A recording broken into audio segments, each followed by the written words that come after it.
Just want to drop a quick video here. I'm going to do this once a week for 7 weeks so everybody can follow along this Alchemy of Performance workshop, just to keep you updated and give you an overview of this journey. So this 7-week video series is really an invitation to explore the actor's craft from a new perspective, okay?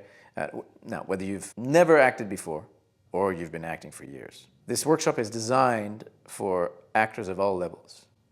So because we're looking at principles, these principles apply to the beginning and the end, okay? And they apply to every level of the craft.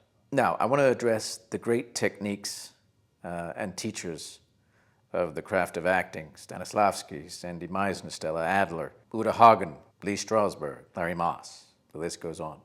All monumental contributions to the craft of acting. Threshold Acting Studio's Alchemy of Performance is not a replacement of these methods. It is a foundation you can build upon.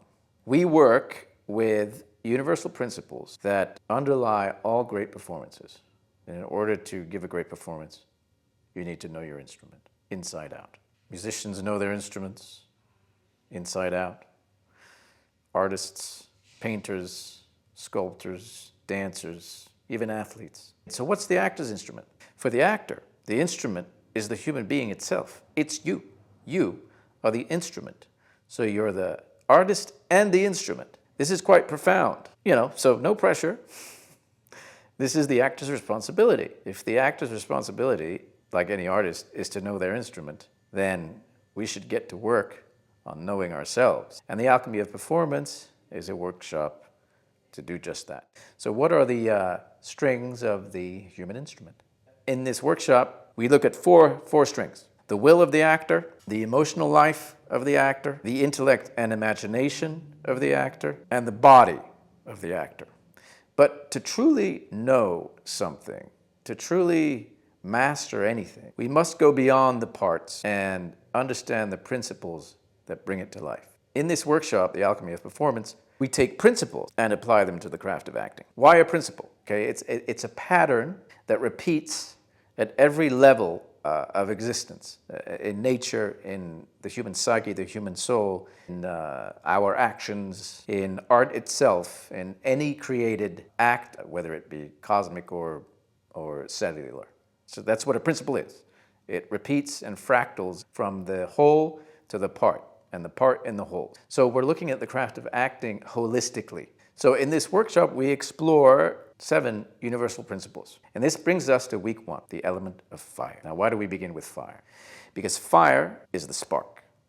It's the positive, active element in creation. Without it, nothing begins. In nature, it's the sun, the sustainer of all life, the ever-burning fire, always giving us heat and energy, never stopping, never fades. For the actor, it's the will. Acting is doing. All acting begins with an impulse. Now think of the power that is in your hands now as a creator when you tap into that will, okay? Now just to give you an example of this, think about a mother who lifts up a car to get her child from under the car. We all know the driven, choleric temperament, right? The hothead, the power to overcome an obstacle. The relenting force keeps you going towards your objective. Hamlet's determination to avenge his father's murder. Fire is the heat that keeps the instrument going. It's the courage to cross the threshold. So this is your invitation. This is your fire week. What will you begin this week that you've been putting off? What will you initiate this week? Are you going to lead? Are you going to take initiative this week? Do you need to get more assertive? How can you work on your will this week as an actor? Tap into that. And as you do, follow Threshold Acting Studio on Facebook, on Instagram. I'll be sharing some insights about fire this week as well. I'm going to make this week my fire week. So thanks for watching, and join us next week when we look at water, the element of water. Because once fire has ignited in us the will to act, water teaches us how to feel.